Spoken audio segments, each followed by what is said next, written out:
Most basketball players go to the gym and it makes them slower. Some of them figure that out and they switch to athletic training, box jumps, agility ladders, whatever they saw on Instagram. And they still don't get more explosive. I did all of this, stealing random workouts from NBA players, doing random stuff I saw somewhere else, doing all the bodybuilding stuff, all the machines, all the stuff that's not getting me anywhere. Then I figured out what actually works. I tried it over and over again. Now I can dunk, throw windmills, and be an athletic player. In this video, I'm going to show you exactly what I did wrong, why I did it wrong, and what you should do instead. Before I get into it, who is this for? If you're young, you're a serious hooper, and you're already putting that work in at the gym, but when you get on the court, nothing changed. You're not jumping higher, you're not running faster, you're not more explosive, then this is for you. And I'm going to break this down in layers. So if you're just starting out, you're going to walk away with a clear first step. And if you already know most of the stuff, stick around because I've got something for you too. 3 parts. What's broken, why it's broken, and what to do instead. Stay until the end because I'm going to show you the exact weekly split I run right now. Let's get into it. Okay, mistake number 1. And this is the big one. When I started lifting at like 14, 15, I did what every gym guy does and all the friends around me did, and it's bodybuilding, you know, coming in there, doing all the machines, trying to get a pump in, try to get strong. 4 sets of 10, 3 sets of 12. I was consistent, I was working hard, I lost some weight, I got fit, but I didn't get more explosive. And I didn't understand why, because I thought more muscle means more athleticism. Right? That's what it looks like. That's what all the gym influencers sell. Wrong. Here's the problem. When you're doing 8 to 12 reps, slow and controlled, feeling the burn and the pump, you're training for hypertrophy and maybe even a little bit of strength endurance. That's a bodybuilder's goal. That's a fitness guy goal. But that has nothing to do with basketball. Big muscles don't make you explosive. Fast muscles do. And slow pump-based training builds big muscles. Not fast ones. That was me for at least 2 years. Put on some muscle, lost some weight, but still not athletic. So I kept working and I kept trying stuff I seen on the internet. So I switched things up, started doing athletic stuff. Box jumps, resistance bands, sled pushes, agility ladders, cone drills. Whatever I saw an NBA player post on Instagram, basically. And I was exhausted. My knees were hurting. I had jumper's knee all the time, but I still wasn't more explosive on the court. And this took me way too long to figure out. The problem weren't the exercises. The problem was there was zero structure. Different exercises every session. No progression week to week. Power work mixed in with heavy lifting, mixed in with plyos. All in the same workout. No recovery, no structure, no plan, no nothing. I was just stacking tough workouts on tough workouts and hoping I was going to get better. And I did get a little bit more explosive. Eventually, I even got my first dunk. But still, it was like barely a dunk, like a little rim grazer. So the learning was working hard isn't the same as working right. And that's the thing nobody tells you. You can be in the gym 5 days a week, 7 days a week, sweating, grinding, but going backwards. Because effort without structure doesn't build athletes. It just builds fatigue. So here's the principle that actually fixed everything. So what actually changed for me? One principle, and once I understood this, everything clicked. There's a hierarchy to athletic development. A pyramid. At the bottom, the foundation. Movement quality, stability, control, mobility. Without this, everything above is built on sand. Above that, we got strength, maximum force production. Can your muscles actually produce force? And how much? Because if your body weight feels heavy to you, you're never going to move fast. Another step above that, we have power, force produced quickly. This is where strength becomes athletic. Same force, but in less time. And at the top, explosive output. The jumps, the sprints, the dunks, the stuff that actually shows up on the court.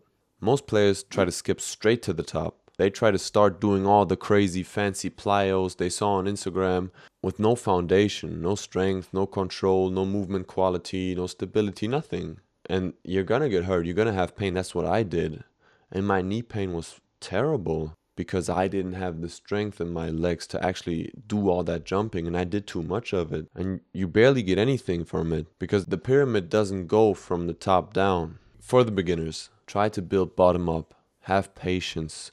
Start with the boring stuff. Like with all things, you can't just start shooting threes from half court. You need to work your way out.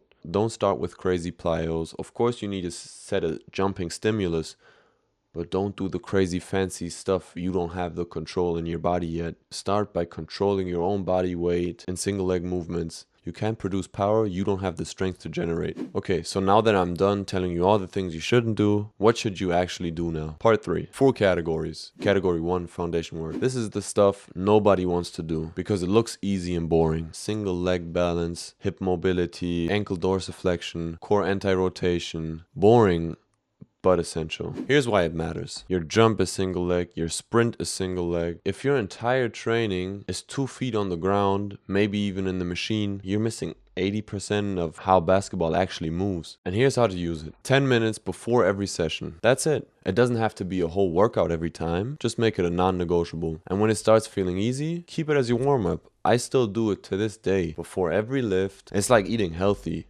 Just because you lost weight, you can stop eating healthy now? That's not how it works. Category 2, heavy strength training. The exercises: squats, trap bar deadlifts, split squats, rear foot elevated split squats, hip thrusts, all the heavy compound movements. The rep range, usually like 3 to 5 reps maximum. And of that, 3 to 5 sets. And a really important key a lot of people don't understand, and I didn't understand at the beginning when I was starting to do really heavy strength training, you need to rest in between the sets. And I'm not talking, okay, take a sip of water and I'm back in the game. Take a break for like 3 minutes minimum. Your nervous system is not ready again after 20 seconds. When do you do it? In the off season, do it twice a week, maybe 3 times if you're in the beginning stages of building your strength. In the season, maybe once a week. But in the season, you have to manage your load, and that's the most important thing. So if you have back-to-back games, a lot of hard practices, maybe cut on the heavy lifting. And I know what some of you are thinking. Won't this make me bulky and slow? I thought this too, and it didn't. It actually increased my vertical, but it's only to a certain point because I went overboard. So I started lifting really, really heavy, especially squats, and it really increased my athleticism. So I kept doing it because it increased my athleticism, so I was hoping on more gains. But it actually did the inverse. I was at a point where I was squatting almost 180 kilograms. And at that point, I was getting slow because my nervous system was overworked from all the heavy lifting. And then at that point, my legs got thick and chunky. So do it, but in the right moderation and in combination with all the other stimuli that our body needs to be explosive. And another really important aspect to heavy training is your mental intent. Even though you're going to be grinding those reps, in your mind, you need to be like under the barbell with a lot of weight, thinking you're jumping up and dunking. If you're doing that, you're also training your nervous system. Category 3. This is the missing link for most players. Power and velocity training. This is where strength transfers to basketball. The exercises: trap bar jumps, broad jumps, bounce, sprints, banded squats. The goal is moving a load as fast as possible. So that means you can even do the strength exercises you're usually doing, lower the weight, but increase the speed. So execute the rep as fast as humanly possible for you. You should be also in like the 3 to 5 rep range, doing 4 to maybe 6 sets. But the most important thing, like with all training for athleticism, is that you're able in every rep to go 100%. If you can't be 100% fast and you're starting to slow down, stop. You either are not taking enough breaks or long enough breaks, or you're doing too much, and then it's fine to stop because you're not working on your athleticism when you're not going 100%. And here's the critical part. You do this before you're lifting, before all other training. So when you're structuring your workouts, it's important to keep in mind, you start with the most exhausting stuff. So first is plyos, second is rate of force development, and third is heavy lifting. You need as much energy in your legs as possible because if you're training slow, you're getting better at being slow. And last but not least, category 4, plyometrics. I think the most important one, the one everybody's trying to do, but you need to have a strong base for it. The best plyometrics, in my opinion, are depth jumps, single leg hops, pogos. Skips are great plyos, especially because they don't have a lot of load on your joints. And I'm putting this last on purpose because this is at the top of the pyramid. This only works if the bottom 3 are in place. And on the reps, go really easy. I usually do 4 reps, so go 3 to 5.